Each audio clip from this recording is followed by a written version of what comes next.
Doctors tell girl it's in her head, then parents see results.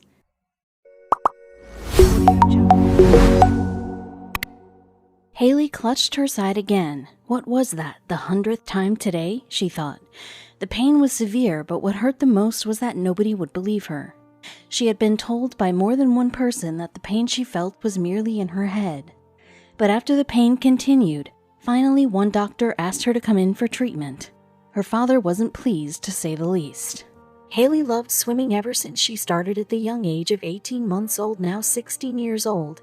She's more passionate than ever to pursue her dream. On one day, Haley was having her routine practice and noticed that she wasn't as graceful as she normally was. Just as she was about to reach the onside of the pool, she clutched her side as she felt an intense pain in her abdomen. Haley's team helped her out of the pool to the safety of the solid ground. She could barely move with how intense the pain was. It had her pinned in place as she tried to take deep breaths. The lifeguard present didn't know what to think and decided it best to call her parents. While Haley may have escaped the icy depths of the water, this was only the start of her problems. Haley dismissed the pain as just a pulled muscle, but soon she realized the pain was only getting worse and had no intentions of going away soon. Haley's parents, Beth and Brian, dismissed her complaints as they knew it wasn't uncommon for swimmers to feel discomfort in their bodies from time to time. But it was in the middle of that night that Haley woke up from the pain with a sudden shriek. The pain that Haley felt paralyzed her. It wasn't just the pain in her side anymore, but now she couldn't even get out of bed. Her parents woke up from her screams and rushed to her room. They switched on the lights and Haley wheezed, "It's hard to breathe." Brian and Beth were concerned for their daughter and lost for words. They took their daughter's complaints more seriously now. Maybe she'd really hurt herself this time.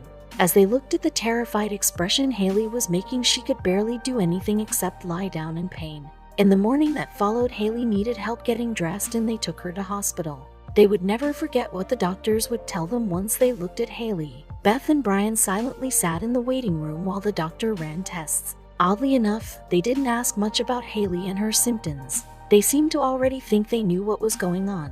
Haley's parents felt that that was at least good news. If the doctors were confident, then so were they. But no one expected the test results to leave them scratching their heads. The results showed that Haley was completely fine. According to the doctors, the scan results also showed no bruising or damage of any kind where she was feeling the pain. They told her that she must have just worked a bit too hard at the pool and that she should stop swimming for a bit. Haley couldn't believe what she was hearing. She wouldn't leave until they gave her a proper explanation. "You must have missed something. The pain is unbearable," Haley cried out, trying to hold back her tears. The doctor looked at their chart again and just repeated what he'd already told her. She was fine. Nothing came up on any of the tests. At the very end, they finally told her something that would leave her speechless. How could they insinuate that? With every test coming back with nothing, the doctors told her it must be due to stress, that the pain she was feeling was made up.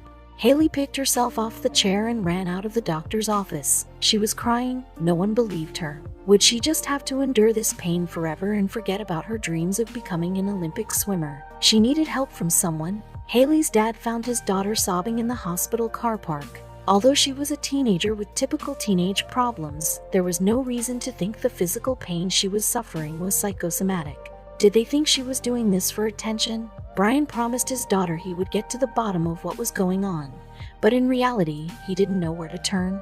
By this point, even strapping on a backpack or using a hairdryer left Haley crying in pain. Brian was furious that a doctor would even suggest to his suffering little girl that this was all in her head. So he did what any father would do.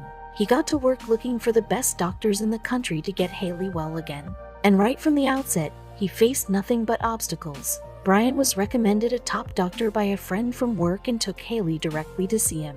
But despite a more thorough analysis, he more or less echoed the findings of the first doctor. Nothing was coming up on the scans, therefore there's nothing wrong with her. The desperate father couldn't bear to watch his daughter in agony anymore and vowed to do whatever it takes to get her back to her normal life. Then Beth discovered a promising lead. Haley's mom, Beth, had been desperately scrolling through medical websites looking for some kind of explanation, but nothing useful was coming up. It took the best part of the year until she discovered the work of Dr. Lisa McMahon, who had had a personal experience that would prove pertinent to Haley's case. But would they be able to get an appointment? It was just really hard as a parent to watch your kid be in pain and not be able to do anything about it, said Brian, but when we took her to the Phoenix Children's Hospital in Arizona, things started to look hopeful. Dr. McMahon welcomed Haley warmly when she arrived at the hospital and said she could see that what she was going through was really tough. Haley smiled for the first time in months. Finally, someone understood. But could she help her? Dr. McMahon put her hand on Haley's shoulder and told her everything was going to be all right. The budding Olympian swallowed hard as she watched Dr. McMahon go through all the same tests as the previous doctors. But when they sat down to look at the results, Dr. McMahon was more confident than the others as she explained her diagnosis. She was sure she had found what every previous doctor had missed. Dr. McMahon explained that Haley was suffering from a rare condition known as slipping rib, meaning the cartilage surrounding her lower rib cage wasn't staying fixed where it should be and was causing her pain. The doctor was able to quickly diagnose Haley's condition and recommend the correct treatment. But the reason why she was able to detect it so fast is quite a coincidence. Dr. McMahon had suffered from the condition herself when she was Haley's age. The symptoms Haley described led her to investigate something that any other doctor would have overlooked. The rare condition is caused by cartilage from the lower ribs slipping, which causes the sufferer pain in their chest or upper abdomen.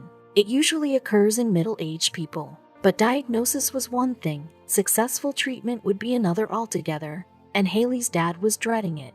As she prepared for her first session of physical therapy, he knew she had a long and painful journey ahead of her. Was it going to hurt even more? Would it eventually take her pain away? Would she ever be able to swim again?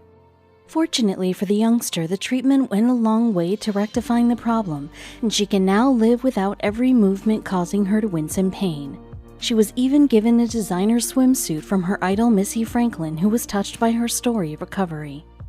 "I am most definitely feeling better," said Haley. "It's nice to be able to live again without having to worry about your ribs popping. Can you imagine living a whole year in pain without knowing what was causing it?"